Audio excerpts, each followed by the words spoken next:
Un tema del cual hemos hablado mucho en estos últimos tiempos tiene que ver con consumos problemáticos, como se denomina hoy.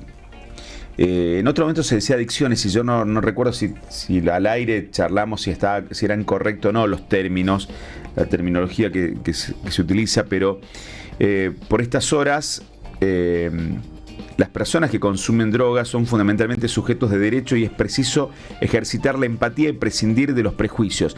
Con este concepto se informaron de actividades, porque cada 26 de junio es el Día Internacional de la Lucha contra el Uso Indebido y Tráfico Ilícito de Drogas. Justo que en el bloque anterior estuvimos hablando de la cuestión narcotráfico, la frontera endeble que tenemos, el consumo de sustancias prohibidas en nuestra provincia. Vamos a avanzar con respecto a esto y vamos a saludar a Martín Teruel, que es secretario de Salud Mental y Adicciones de la provincia de Salta.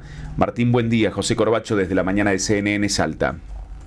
Hola José, buen día, muchas gracias por haber hablado. Gracias por charlar con nosotros, por permitirnos estos minutos para hablar de un tema muy sensible para la sociedad, que muchas veces miramos para otro lado, sabemos que es una problemática que convive, que está muy cerca nuestro, pero nos hace ruido, nos asusta, nos preocupa hablar de consumos problemáticos.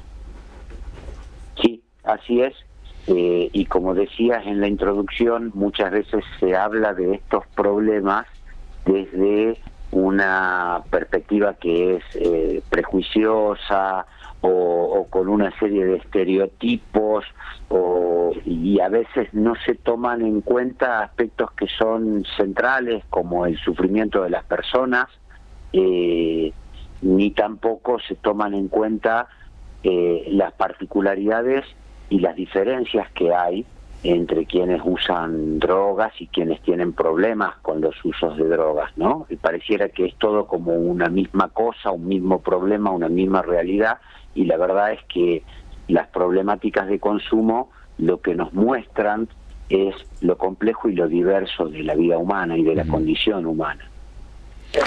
¿Cómo se trabaja desde el Estado para acompañar a estas personas y también a sus familias? Porque también en múltiples charlas que hemos tenido con las familias que acompañan sabemos del dolor y de lo tortuoso que es ese recorrido. Absolutamente. Por lo tanto, uno de los ejes claves para afrontar esta problemática desde el Estado es la accesibilidad a la consulta y a los dispositivos de tratamiento, que pueden tener distintos niveles de complejidad, se denomina en salud pública, o distintos niveles de resolución. Esto es, que hay personas que de repente pueden llevar adelante un tratamiento ambulatorio en el centro de salud más cercano a su domicilio.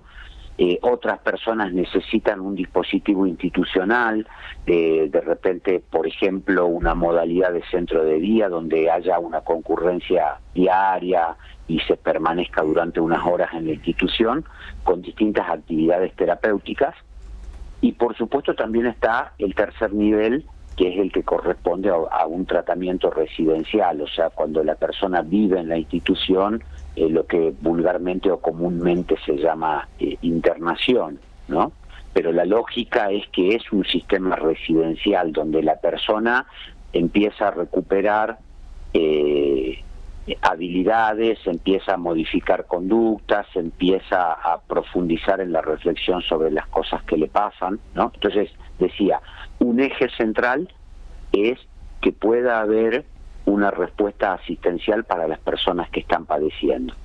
Y por otra parte, algo que vos señalabas que me parece que también es una clave, es que los procesos de tratamiento incluyen al entorno, al grupo familiar, al grupo de pares, a los amigos, porque no son problemáticas de las que las personas puedan, digamos, salir adelante en soledad, ¿no? Sino con apoyo, con respaldo e integrándose a la vida social.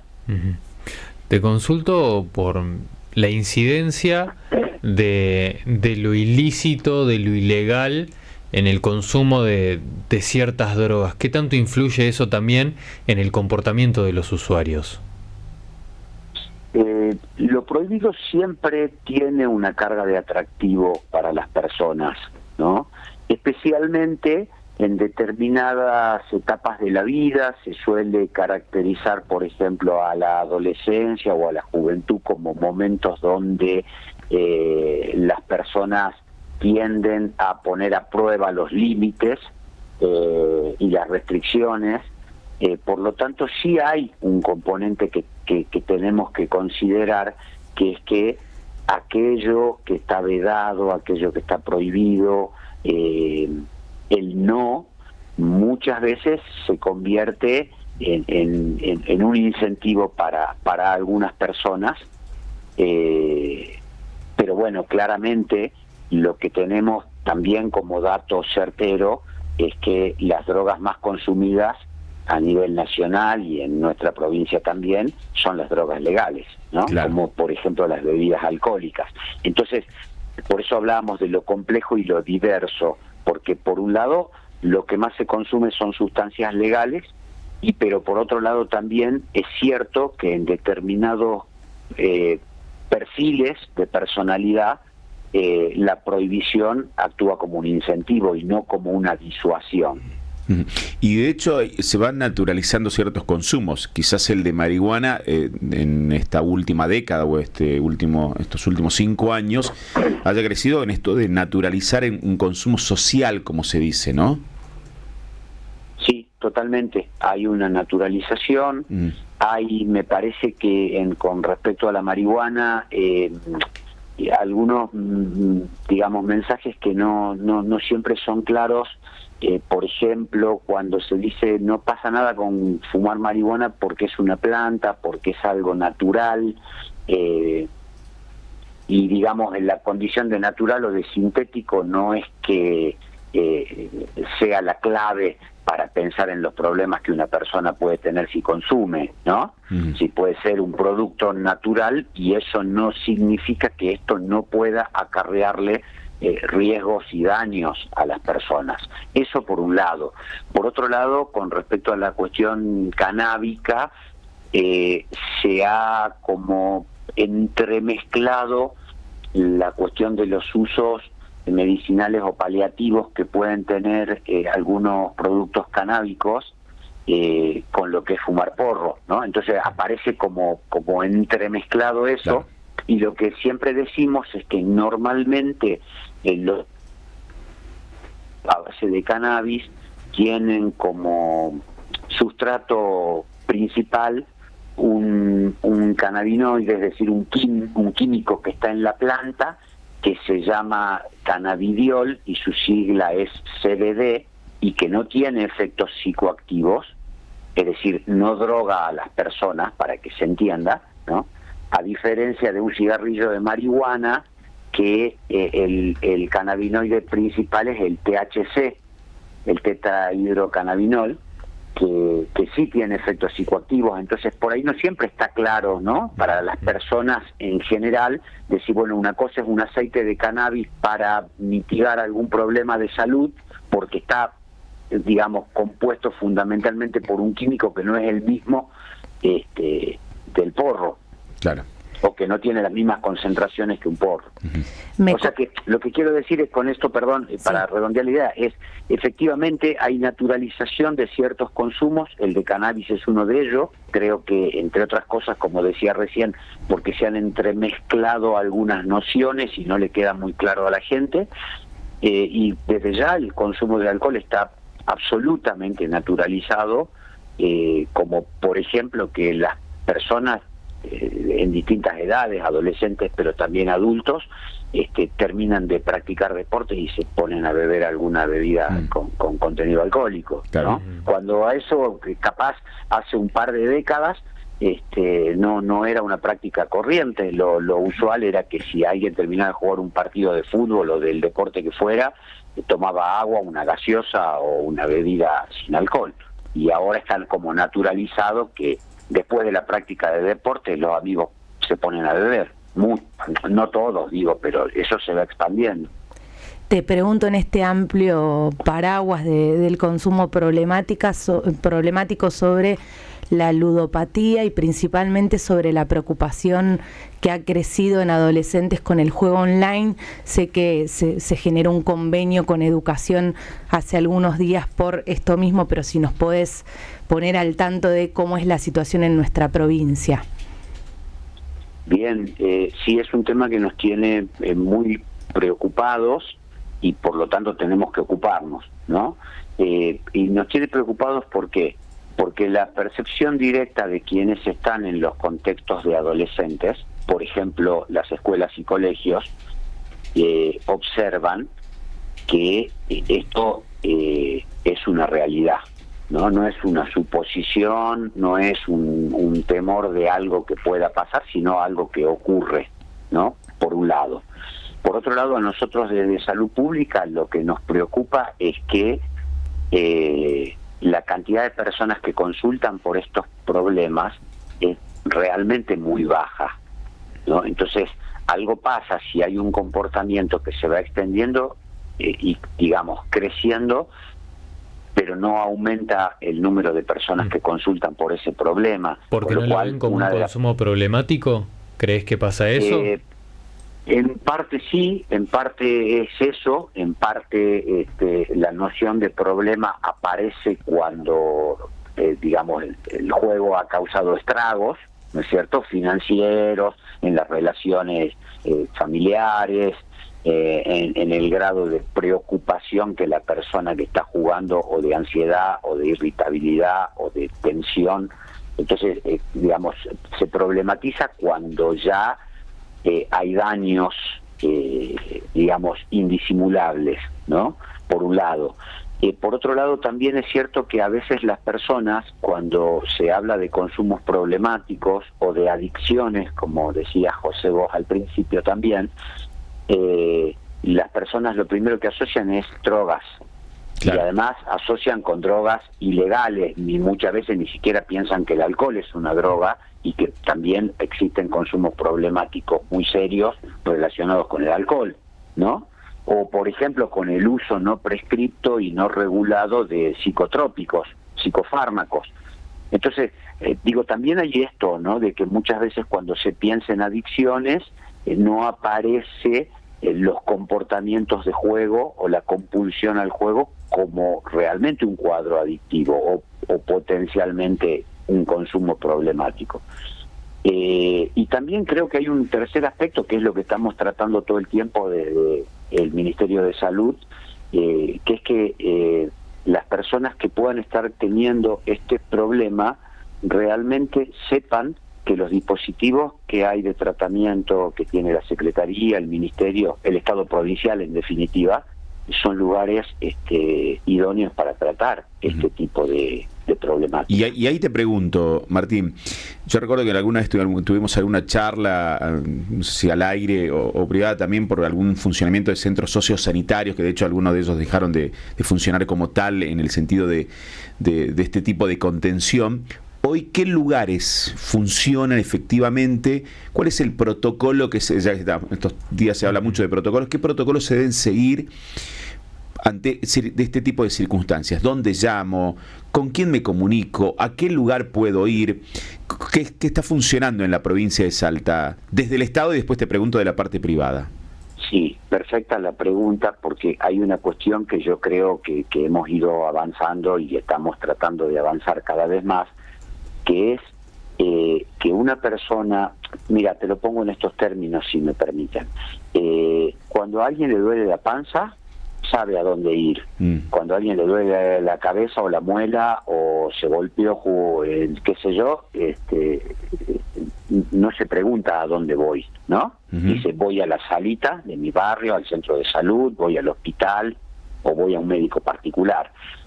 Y sin embargo, cuando aparecen las problemáticas de consumo, muchas veces las personas no tienen, digamos, incorporada la noción de que el primer lugar al que se puede ir es justamente un ámbito de atención de salud, ¿no? ¿Qué quiero decir con esto? Si una persona necesita consultar, tiene que poder dirigirse al establecimiento de salud más próximo que tenga. La salita, el centro de salud, el hospital, etcétera, ¿no? Porque yo estábamos diciendo al principio, como los distintos niveles de complejidad o de resolución, pero el acceso a la consulta tiene que ser el próximo y el más sencillo posible para la persona. Y ese sector de salud, si ve que el caso necesita ser derivado o referido a una institución, digamos, que tenga otro grado de especialización, lo hará, ¿no? Entonces, tenemos que tener en cuenta, en primer lugar, que todos los establecimientos de salud pública son un lugar donde consultar.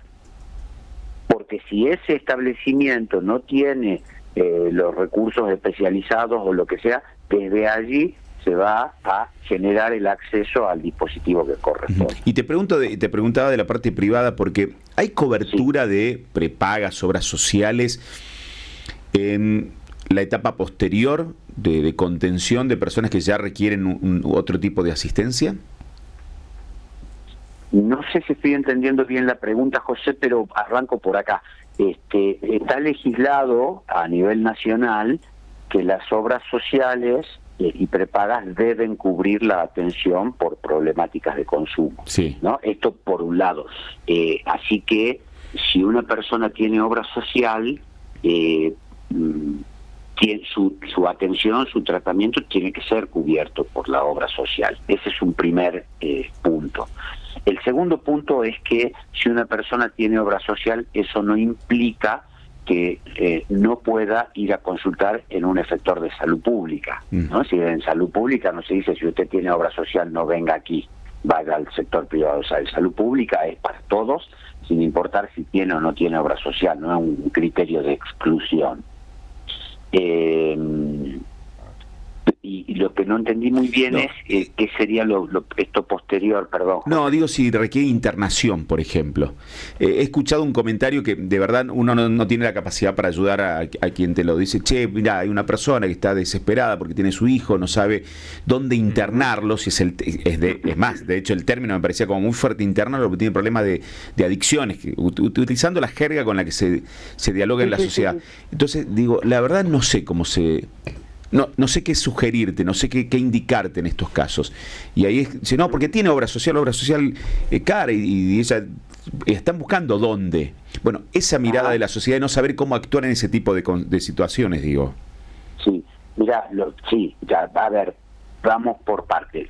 Primero que nada, entiendo que si una persona tiene una obra social, esa misma obra social o la prepaga tendría que poder orientar a su afiliado a decir, mire, la institución o las instituciones que tenemos para que usted pueda tratar este problema son estas. Del mismo modo que cualquier otra afección de salud, ¿no? Donde la obra social tiene una cartilla de prestadores y de instituciones y de centros o servicios para cualquier problema de salud, ¿no?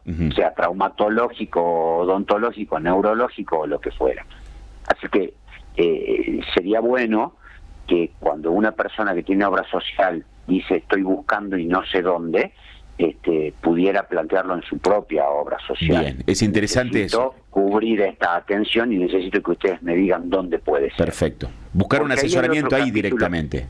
Sí, porque ahí hay otro capítulo, José, que por ahí también está bien que yo diga en esta conversación. Para que una institución esté, digamos, habilitada como efector para una obra social o para el mismo Estado, tiene que cumplir con una serie de requisitos, que son desde la infraestructura edilicia, la constitución de su equipo profesional y de trabajo, tener, por decir, habilitación de bomberos, etcétera. O sea, no es que yo puedo en el patio de mi casa decir abro un centro de internación, recibo gente, le cobro, me pagan o lo hago gratis, pero digo, no funciona de esa manera. Todo prestador de un servicio de salud tiene que cumplir con una serie de estándares. Entonces bien podría pasar que una obra social dijera, yo no tengo convenio con ninguna institución aquí porque no me acercaron sus habilitaciones o porque no tienen tal o cual papel, ¿no?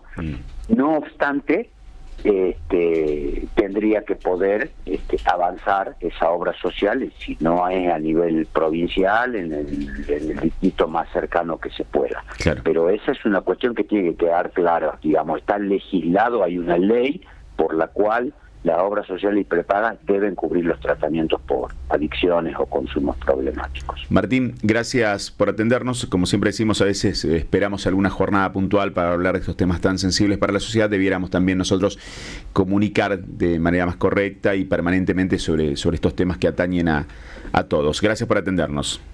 Muchas gracias, José, y les agradezco especialmente, digamos, que se tomen un tiempo de su programación para tratar estos temas que realmente es importante que estén en la agenda de la vida social, porque son problemas muy actuales, muy serios y con una tendencia en alza, ¿no? Entonces no podemos mirar para otro lado. Así que agradecido yo por este momento.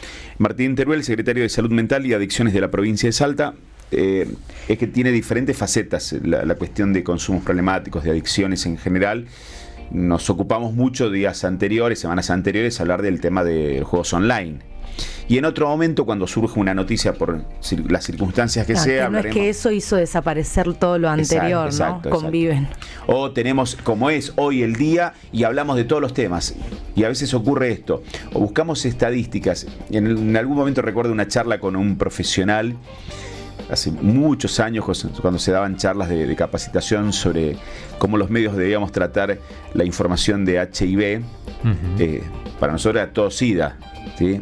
Empezaron a cambiar ciertos términos, ciertas formas de comunicar que también debemos aprender todos los días los comunicadores. Decían, lo primero que nos preguntan cuando es el 1 de diciembre es ¿cuántos casos hay? Era como el título, aumentaron los casos de SIDA. Sí. Era como el título, como el llamador, el clickbait que le llaman hoy. En aquel momento no existía tanto las redes sociales cuando hablábamos de esta cuestión. Y hoy buscaríamos esto. ¿Cuántas personas son asistidas por...? Pareciera que el número sería lo más impactante, lo más llamativo, cuando en realidad hay una persona detrás. Por ahí es una herramienta de comunicación para atraer al que está del otro lado también, y ahí recién empezar a preguntarse sobre estas cosas. Hay una nota muy interesante en la página del gobierno sobre el incremento de la ludopatía entre adolescentes y jóvenes. No solo que ahí están los teléfonos de los distintos puntos de centros donde te puedes acercar de acuerdo a qué parte de la provincia sos, sino que también hablan, por ejemplo, de los factores que hacen populares a los juegos en línea, que es por ahí de lo que más se habla en estos momentos, y tanta falta de regulación, que es lo que venimos destacando hace tiempo, sobre todo en redes sociales, que después termina influyendo en los pibes menores de 18, que además tienen prohibido participar en apuestas, pero como en el mundo de internet estamos atrás y no está regulado, bueno, pasan estas cosas. Da bueno para que ahí chequen si se quedaron con ganas de conocer más información y de identificar un problema cercano también.